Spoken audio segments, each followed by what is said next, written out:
Good morning dear students. Mascot school की हिंदी की online class में आप सभी का स्वागत है। आज हम हिंदी व्याकरण का पाठ 6 सर्वनाम शुरू करेंगे।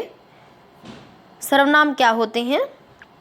संज्ञा शब्दों के स्थान पर प्रयोग किए जाने वाले शब्दों को हम सर्वनाम कहते हैं। ठीक है, चलिए शुरू करते हैं। इन वाक्यों को पढ़कर देखें। नीचे कुछ वाक्य दिए गए हैं, चलिए इनको पढ़ते हैं। अनुराधा का कमरा बहुत सुंदर है। आप यहाँ चित्र में देखिए, ये अनुराधा है और इसका कमरा बहुत सुंदर है। अनुराधा ने अनुराधा का सारा सामान करीने से लगाया है। करीने से मतलब सलीके से, तरीके से, ठीक है, बिल्कुल सेट किया हुआ अच्छे से। अनुराधा ने अनुराधा के खिलौने रैक में संभाल कर रखे हैं। आप यहाँ पर देखिए, यहाँ पर रैक बना हुआ है और इसमें अनुराधा ने अपने खिलौने संभाल कर रख रखे हैं। अनुराधा ने अनुराधा के कमरे में विभिन्न महापुरुषों के चित्र लगा रखे हैं। आप यहाँ पर देखिए, दीवार पर चित्र टंगे हुए हैं ना महापुरुषों के। बच्चों, आपने ये वाक्य पढ़े और देखा कि इनमें अनुराधा शब्द का बार बार प्रयोग हुआ है। अब यहाँ देखिए, अनुराधा ने अनुराधा का सामान, अनुराधा ने अनुराधा के खिलौने, अनुराधा ने अनुराधा के कमरे। ठीक है, तो इस टाइप से जो पढ़ने में बहुत ही बाधा उत्पन्न कर रहा है, ठीक है, डिफ़िकल्टी फील हो रही है ना। आइए अब इन वाक्यों को पढ़ें। अनुराधा का कमरा बहुत सुंदर है। उसने अपना सारा सामान करीने से लगाया है। उसने अपने खिलौने रैक में संभाल कर रखे हैं। उसने अपने कमरे में विभिन्न महापुरुषों के चित्र लगा रखे हैं। अब आप यहाँ पर देखिए, यहाँ अनुराधा शब्द को हटाकर उसने, उसने, उसने, अपने, तो इस टाइप से शब्द लगा दिए हैं। आपने देखा इन वाक्यों में अनुराधा के स्थान पर उसने, अपना, अपने आदि शब्दों का प्रयोग हुआ है, जिनके प्रयोग से वाक्य छोटे, रोचक और प्रभावपूर्ण हो गए हैं, यानी कि हम इनको इजीली पढ़ सकते हैं। संज्ञा के स्थान पर प्रयोग किए गए ये शब्द सर्वनाम हैं। ठीक है, तो यहाँ पर हमें सर्वनाम की परिभाषा को अंडरलाइन करना है और आप इसको याद भी करेंगे। चलिए देखते हैं। संज्ञा शब्दों के स्थान पर प्रयोग किए जाने वाले शब्दों को सर्वनाम कहते हैं। तो यह हमारी सर्वनाम की परिभाषा है।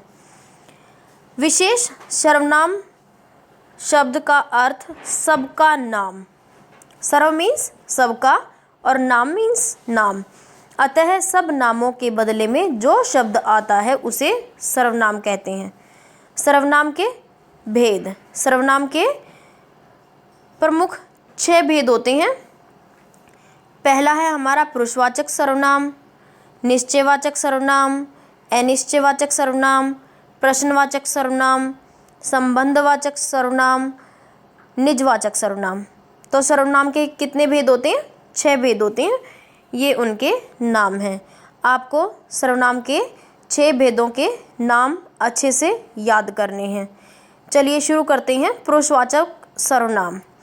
ऐसे सर्वनाम जो किसी व्यक्ति, पुरुष के नाम के लिए प्रयोग किए जाते हैं। जैसे कि नाम से ही पता चल रही है ना, पुरुषवाचक, यानी कि जो व्यक्ति, पुरुष के लिए हमारे शब्द यूज किए जाते हैं उनको हम क्या कहते हैं? पुरुषवाचक सर्वनाम कहते हैं। ओके,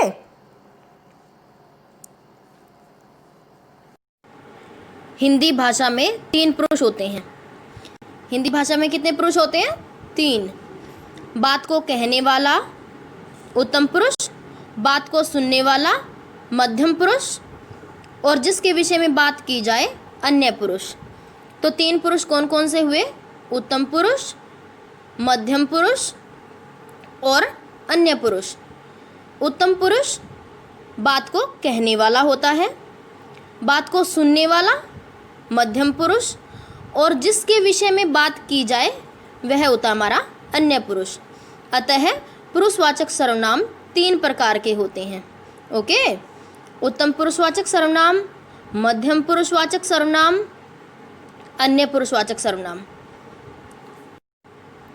उत्तम पुरुषवाचक सर्वनाम ऐसे सर्वनाम शब्द जिन्हें बोलने वाला या लिखने वाला अपने नाम के स्थान पर प्रयोग करता है, उत्तम पुरुषवाचक सर्वनाम कहलाते हैं। जैसे यहाँ पर उदाहरण दिया हुआ है, मैं खाना खा रही हूँ। ठीक है, मुझे डर लग रहा है, हम कल पिकनिक पर जाएंगे। तो यहाँ पर मैं, मुझे, हम, ये सब किसके लिए यूज़ हो रहा है? उत्तम पुरुषवाचक के लिए। अन्य उदाहरण मेरा, मुझको, मैंने, हमें, हमने, हमारा आदि, ये सब हमारे उत्तम पुरुषवाचक सर्वनाम में प्रयोग होने वाले शब्द हैं।